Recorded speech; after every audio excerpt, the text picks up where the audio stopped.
salaamullaahi calaykum waraxmatuhu tacaalaa wabarakaatuhu dhammaan saaxiibadeena ku xiran barteena youtube-ka soo dhawaada. muuqaalkeenan maanta wuxuu ku saabsan yahay waa kuwee 10 ciyaartooy ee waxbartay ee shahaadooyinka heerka sare ka gaaray waxbarashada, laakiin xirfadooda kubadda cagta ku xamaasay oo taariikho waaweyn ku sameeyey. fadlan haddaad nagu cusub tahay waxaan kaa codsanayaa inaad youtube-keena subscribe inoo saartid, sidoo kalena muuqaalkeenan meel dheer gaarsiisid. 10 ciyaartooy ee kubadda cagta kuwaasi ee waxbartay laakiin ku xamaasay xirfadda kubadda cagta.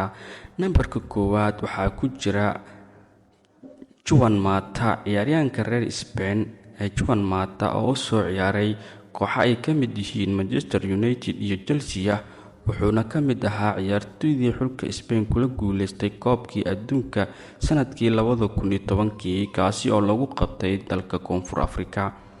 wuxuu haystaa 2 darajo. waxa uu ka qalin jebiyey suuqgeynta ama marketingka oo uu ku raacay shahaadada sayniska isboortiga ee jaamacadda Casilo Jose Jela ee Madrid, isaga oo muujiyey sida ay ugu go'an tahay labada xirfadiisa iyo horumarintiisa shakhsi ahaaneed. nambarka 2 waxaa ku jira Vincent Kompany, daafaca Belgiumka iyo kabtankii hore ee kooxda Manchester City oo waqti fiican ku qaatay kooxda Manchester City, kana mid ah halyeeyada kooxda City, haddana ah macalinka kooxda Bayern Munich, ayaa shahaadada masterka ee maamulka ganacsiga ka qaatay Allianz Manchester Business School. qoraalkiisa wuxuu sahmiyey sida kooxaha kubadda cagta ee Yurub uga faa'iideysan karaan ciyaartooyda wadaniga ah si ay ugu wanaajiyaan faa'iidada iyaga oo ku dareeya aragtidiisa ciyaaraha iyo cilmi baarista tacliineed. nambarka 3 waxaa ku jira Giorgio Chiellini, daafaca Talyaanigu wuxuu waqti fiican ku soo qaatay kooxda Juventus, isagoona ka mid ahaa ciyaartooyda horyaalada badan kula guuleystay kooxda Juventus. sidoo kale wuxuu haystaa koobkii adduunka kaasi oo kula guuleystay xulkiisa Italy 2006. wuxuu dhammaystay shahaadada 1 ee jaamacadda iyo dhaqaalaha iyo ganacsiga, kadib shahaadada masterka ee maamulka ganacsiga ee jaamacadda Turin. guulihiisu tacliineed waa mid lagu ammaano sida uu ugu soo bandhigay ciyaaraha caalamiga ah. nambarka 4 waxaa ku jira Socrates, halyeeyga kubadda cagta Brazil. Socrates waxaa loo yaqiinay sirdoonka xirfadiisa ciyaareed. waxa uu ku kasbaday shahaado dhakhtarnimo isaga oo ku takhasusay cudurrada carruurta, isaga oo isla markaa kabtan u ahaa xulka Brazil sanadadii 1980-yadii. nambarka 5 waxaa ku jira Andre Iniesta, mid ka mid ah ciyaartooyda kubadda cagta ee taariikhda weyn ka sameeyey. Andre Iniesta wuxuu shahaadada ku qaatay cilmiga biolojiga ee jaamacadda Casilla. danihiisu tacliineed ayaa siisay faham qoto dheer oo ku saabsan caafimaadka jirka iyo sayniska isboortiga.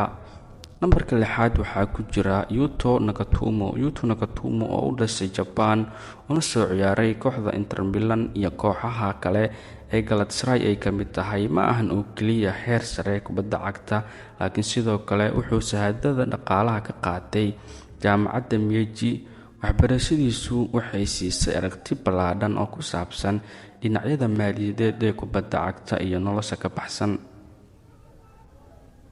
nambarka 7 waxaa ku jira Simon Mignolet, golahayaha Belgium oo caan ku ahaa waqtigiisa Liverpool, una soo ciyaaray kooxo ay ka mid yihiin Club Brugge, Sunderland iyo Liverpool, ayna si aad u xasuustaan taageerayaasha kooxda Liverpool.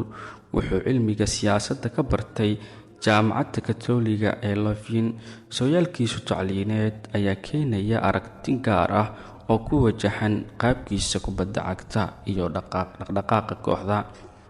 nambarka 8 waxaa ku jira Clint Johnson, daaficii hore ee kooxda Liverpool iyo xulka England ee Clint Johnson wuxuu sii watay shahaadada xisaabta, isaga oo isku dheelitiran ballaadhan ku sameeyay xirfadiisii kubadda cagta iyo dareenkiisa rooyinka iyo xalinta masaakilaada.